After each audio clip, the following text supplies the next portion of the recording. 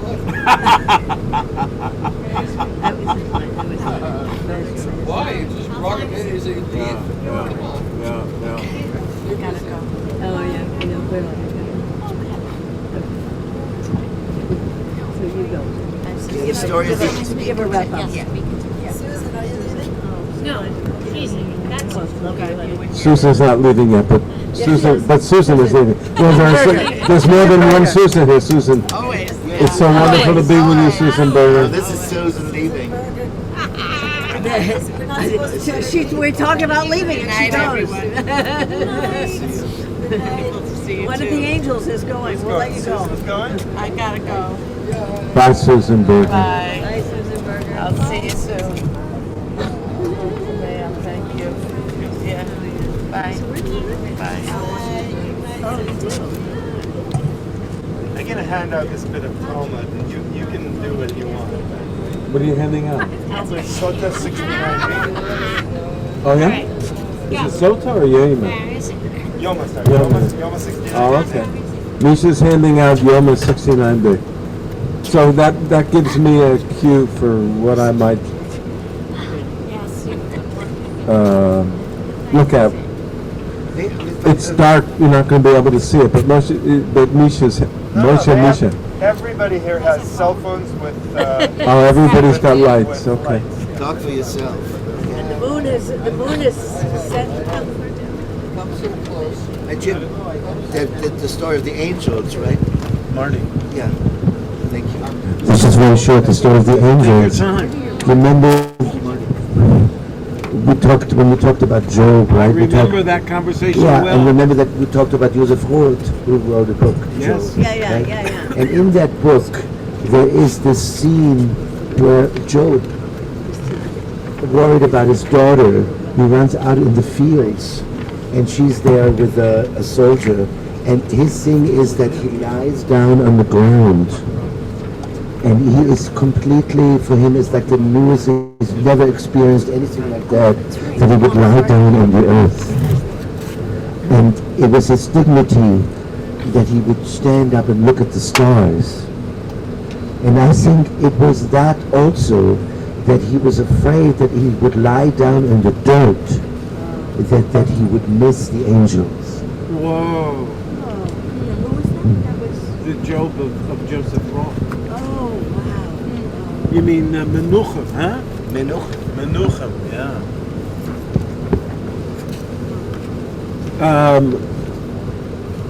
Maria, you're still here. So this is about translation. Misha Join asked, the circle. Are you leaving? You're trying to leave? do you have to go? We should let you go. Wait, no, Okay. bring us. Why aren't you here if you Next can to sit? Misha, there's chairs. Here's a chair. There's a chair. There's 3 chairs. Love, choose the one that...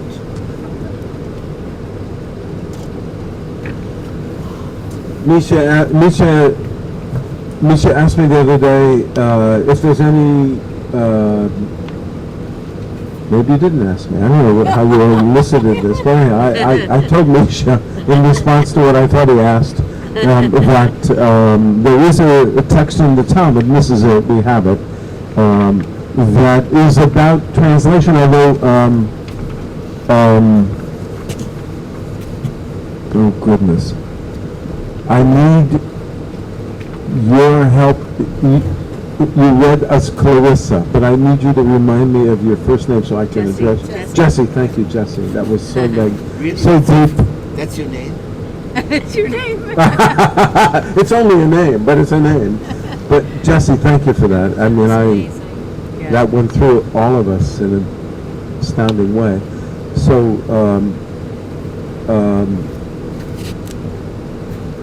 the act of translation is, and I had an opportunity to discuss this a little bit with Maria, but Maria and Frank were both translating Misha's translations, which were translations, as he told us, not in an attempt to render literally, but rather to render experientially what the psalm or the poem did to him. Right. Excuse me.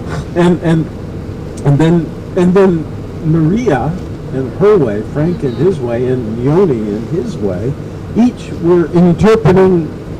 So, but that's right. That's what I want to say to you, Jesse. You made a distinction when you were talking to us before you read between interpreting and translating. And of course, that's a subtle, very subtle distinction. Frank was speaking earlier to me and Ilana about how he had read one translation of a poem that he couldn't read in the original, and he found it to be dreary. And then he encountered another translation, and he said, "This is genius." It went through him. So that's the experience we had tonight in hearing the musicians and the actors. Marty, my God, Marty, what you did, and I personally had the experience with Misha of reading with him, watching his creation, and he's saying, what do you think? And I'm saying, bravo, more, once in a while I'd say, do you really mean blue? Isn't it really more purple? That kind of a thing. And Misha, what he did was incredible, but it was utterly and profoundly transformed this evening, such that it entered me and Ilana, and I think each of us, in a very, very deep way that will never ever happen again, which is both heartbreaking and marvelous. What a privilege. And then I had this conversation with Marie when she shared what she had to get through to arrive here tonight. And upon arriving felt she had not arrived, and there was no time to arrive, and yet she had to do what she did. And I said, my God, what you did just opened worlds. You remember? Feels like both a minute ago and hours ago when she said,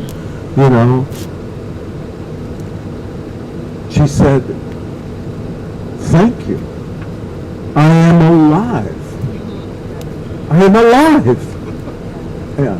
And each time she repeated it, it was, anyhow. So you gave over to us. You brought us all to life. You brought us all to life. Yeah, but it was, of course, it was in Misha's rendering, which was in the Hebrew that needed rendering. So this piece of Talmud is about how Moshe Rabbeinu, Moses, spoke some words in his valedictory speech, the one he gave when he knew he was going to die soon. So that's the book of Deuteronomy. So it's his farewell address, and it's a complicated one, and it's horrible in many ways. Vicious and ugly, and also so elevating. And the word hayom, now, today, appears there more than in any other place that I'm aware of in Jewish literature. Hayom, hayom, hayom. The end of now. Yom Kippur. That's right, the end of Yom Hayom, hayom, hayom, hayom, hayom, hayom. Oh, yeah. Michael, that's it. The now that you were giving over to me in a way I feel like I never heard before. That's it. Yeah. Who wants yesterday's paper? All my troubles were so far away. Yesterday, that's right. Yeah. So these words, Moshe speaks these words in Deuteronomy, and these words then are taken up by the Baalei Tefillah, the ones that give structure to, maybe unfortunately, give structure to Jewish prayer. I mean, prayer shouldn't be structured, as Maimonides understood. Prayer has got to be spontaneous, or it isn't prayer. But sometimes spontaneity doesn't happen, and it's nice to have a script, and Misha, besides being a rabbi, of course, is a playwright, as is Maria. And, both actor, performer, and writer. What an amazing combination. Maybe that's what a rabbi is. I don't know. It is what a rabbi is, yeah. So Moshe is a rabbi. Well, the Talmud and its rabbis turned Moshe into a rabbi. Maimonides restored him to being a prophet. But anyhow, and the rabbis had, kind of an ambivalence about prophecy, because they really thought it was important that they weren't prophets, that they were thinkers. Important distinction, yeah. Yeah, an interesting distinction, very right? Interesting distinction. Yeah.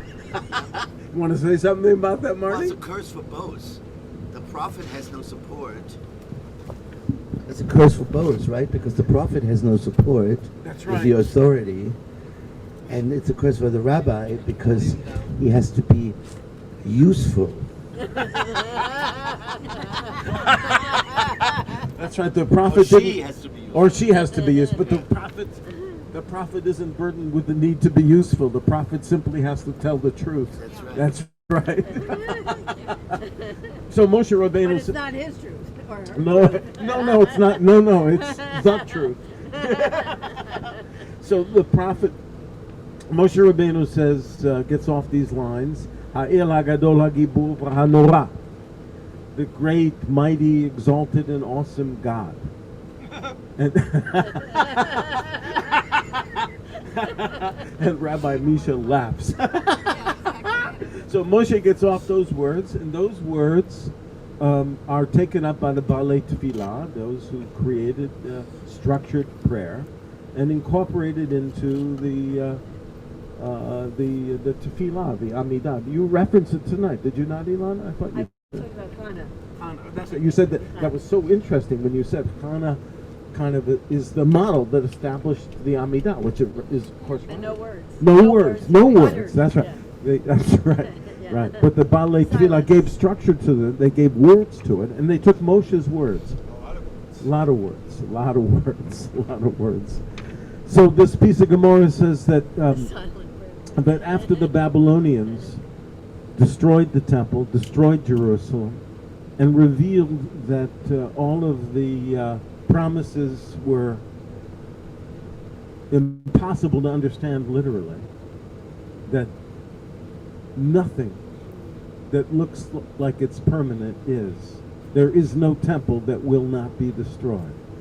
There is no ground that will not be quaked. When that became clear, that nothing that we see, touch, or feel endures forever. It can be removed at any time. They could no longer, Jeremiah could no longer say, El Norah, awesome God. Because he saw the Babylonians dancing raucously inside of the Holy of Holies. And Daniel could no longer say Ha'el HaGibur, the mighty God, since he saw the disdain with which they had entered the Holy of Holies. And so then Talmud says this is what they did. They removed, they said, Jeremiah said, Ha'el HaGadol VaHaGibur, the great and mighty God, but he left off awesome. And Jeremiah said, Ha'el HaNorah, the Hagadol, the awesome and great God, but didn't say the mighty God. And then they ask, how could they have done that? Moses had said these words, and they removed a word of Moses. How could they have done that? And the answer that the Talmud gives in the piece of, that you have that Misha kindly copied was that, well, they knew that God's seal, this is the way they put it, God's seal, his signature is truth, as in that wonderful song that Frank led us in several times with Misha's, right? Moshe emes, emes, emes, emes, emes, emes. And as Moshe Ber Pasnik reminds me often in his being and in his language, that what truth means to us that matters is what's real, what's real, what's real, what's real, which is of course the most terrifying question that we can ask, because we live in our imaginations. And what's real? What's real? Yes, yes, yes, very nice. But what's real? What's real? What's real?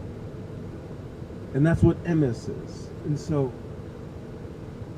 the seal of God, they said, is emes, is what's real. And so they could only speak from what was real.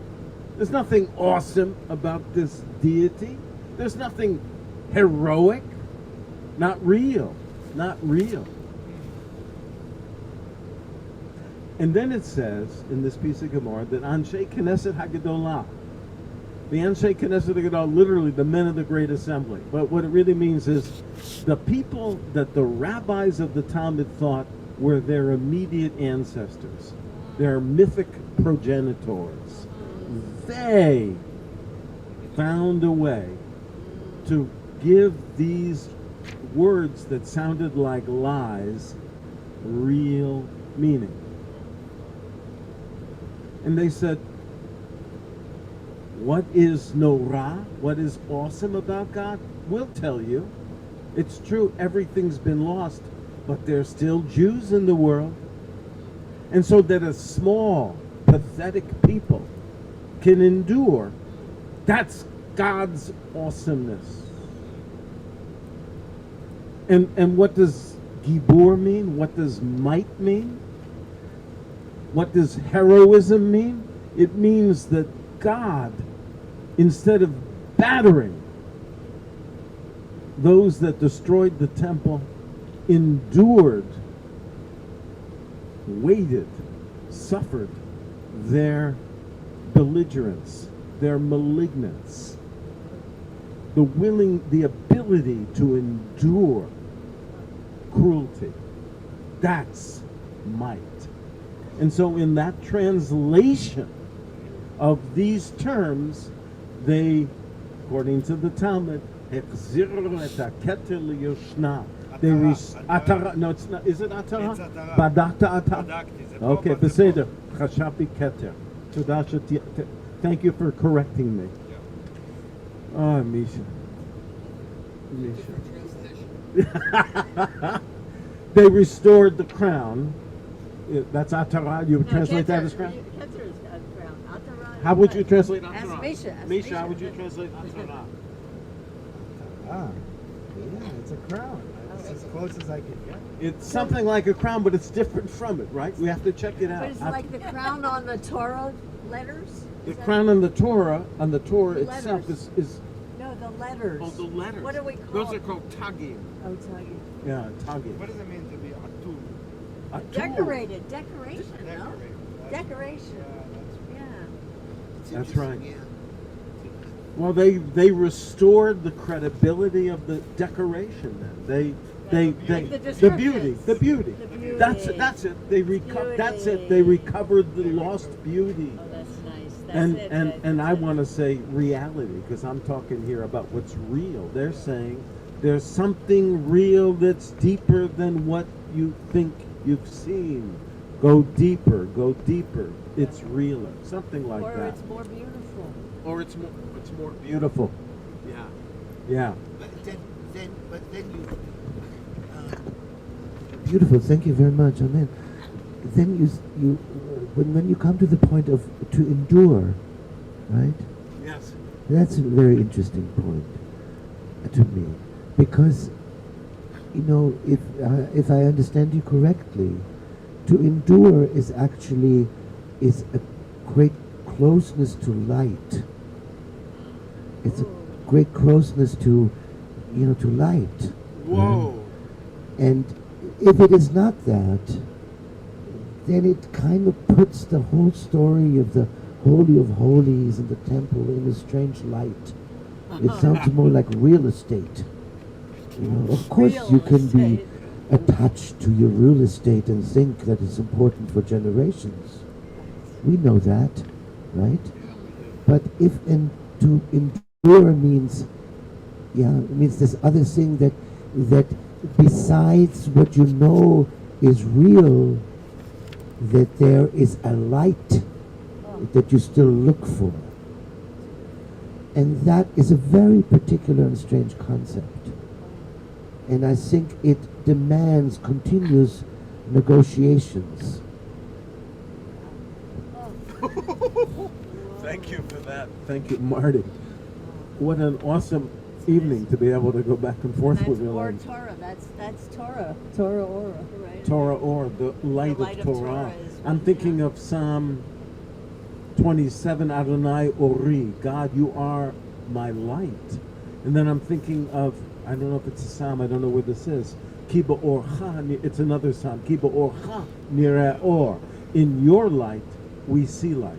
And so what you're saying is light equals that which endures, which is to say, light, by your reading, and I have to think more about this, was not created, because all which is created will pass. But light is the source. In your light, we see light, as if light is that which precedes the so-called creation of light. It's the task and existence at the same time. Say it again. The task. It's task and existence at the same time. Whoa! Gotcha. Yeah. Task meaning. Task and existence at the same time. I want you to explain. So that, well, existence is just, I'm here. The question is, why am I here? And what you're saying is, the answer to why I'm here and my being here happened at the same time. You arrived because there's something you have to do. Exactly. And find your light. And find your light. And find your light. Exactly. That's the tuning with reality. Did you say a tuning? That's the tuning with reality. The tuning with reality. Whoa, Marty, yes. I have to use the bathroom. That's a tuning, Marty, that's a tuning with reality. Yeah. So this comes to an end, this piece here, with... how does it end? It comes to an end with this thing about the atara, that the beauty, the reality was restored. But it's all about translation, and it goes back to what Misha began us with tonight, appropriately, with that incredible quote about how reading a translation, and Frank's commentary on it, reading a translation is like falling in love with someone that you have not yet met. Whoa. Yeah. Back at you, Misha. But that begs the question, can we fall in love with the translation without understanding the original? Without understanding the original. What? That's the question. Yeah, that's the question. And the answer is yes. Yes. That, I mean, according to this line, the answer is yes. Yeah, I think so. You know, and understanding, so long as understanding is subjective, the answer is yes. If understanding is objective, the answer is no. Maria did that tonight. Maria, you did that. You did the translation without really knowing what you said. You know, That's without right. knowing you did it. That's right. You did that. You gave it to us without knowing the original. You did, you know? That's right. And you translated the translation. But it begs the question for me, of the difference between the cognitive understanding of the text and the potentiality, which I might not believe in, of a certain actual sort of spirituality of the original thing itself that can only exist in its originality. And I don't know that I believe that, but it does beg the question.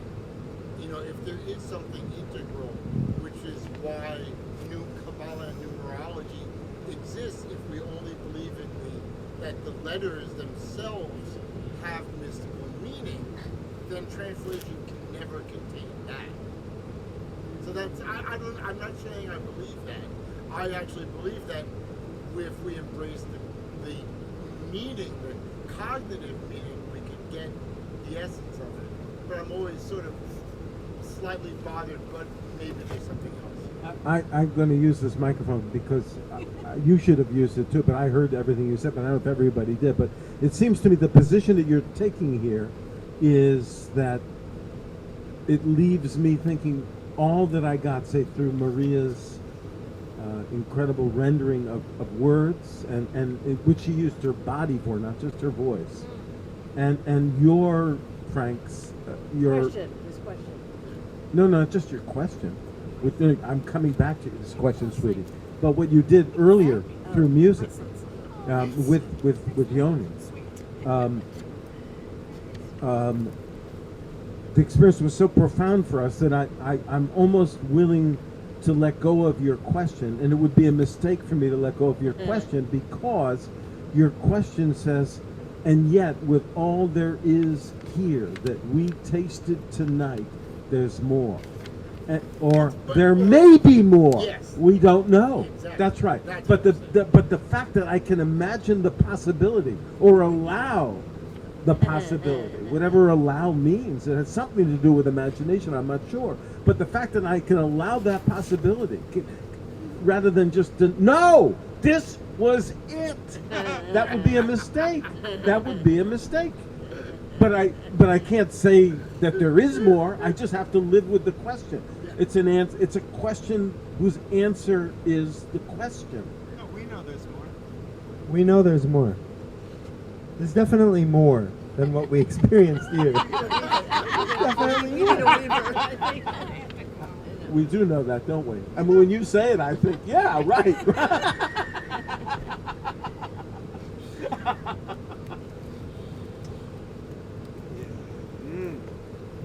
Lizzie is going. Good night, Lizzie. Oh yeah, I know. Wait, but Frank, give us one more nigga. Oh my gosh. Okay. I knew I could keep you for Since you another asked. minute. Oh my god. Well, since it's late and we're among friends, I don't know why, but one phrase of a much longer song is just stuck in my head right now. Unless you want something energetic, and that would be a different one. A little. So here's, and it would be really great if you could learn it, because then I could harmonize. What happened was, on the last one, when I started harmonizing, you all followed me. Yes, I know. Right. So you have to learn the I heard melody. you say harmony. So it's a short phrase. This is one phrase out of four. And it goes,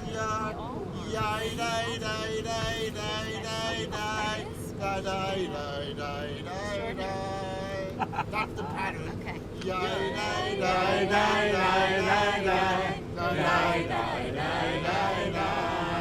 Keeps it going.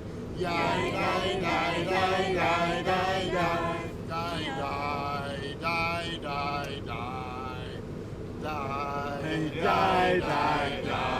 the first time I go like this.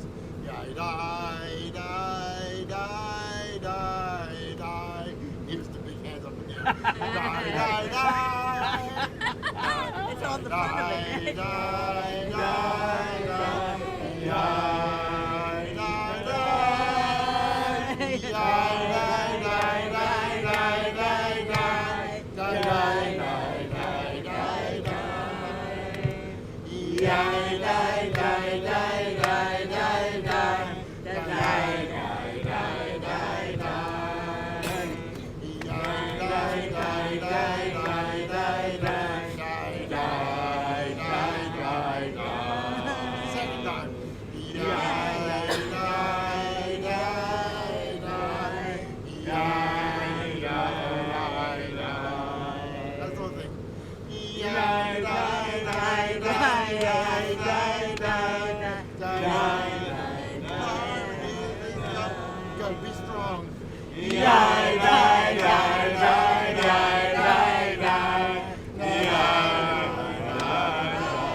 And then another time we'll learn the other three. Oh, bravo, Frank. Thank you. Oh. At 4 a.m. Yes, right. Oh, thank you, Thank you. Thank you, everybody. Wow. Yeah. Burn to gear. Yes. Yeah, B-E-R-N-E, exactly. Yeah. D-E, capital G. Okay. Martin, you found your way to the second floor? Yeah, second floor. Yeah, The elevator right to your Oh, the wonderful discovery. I think it might be a I look forward to it. Thank you. Cards are there. Oh, like some math. I wish we had more time again. Okay. I still have the GLP there. Way down there. Contact me.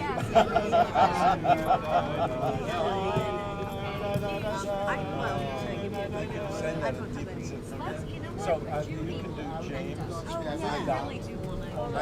know. Yes, I don't want to touch. No, okay. Wait, are you traveling? Yes, I'll give you my text. Yeah, No. right to my text.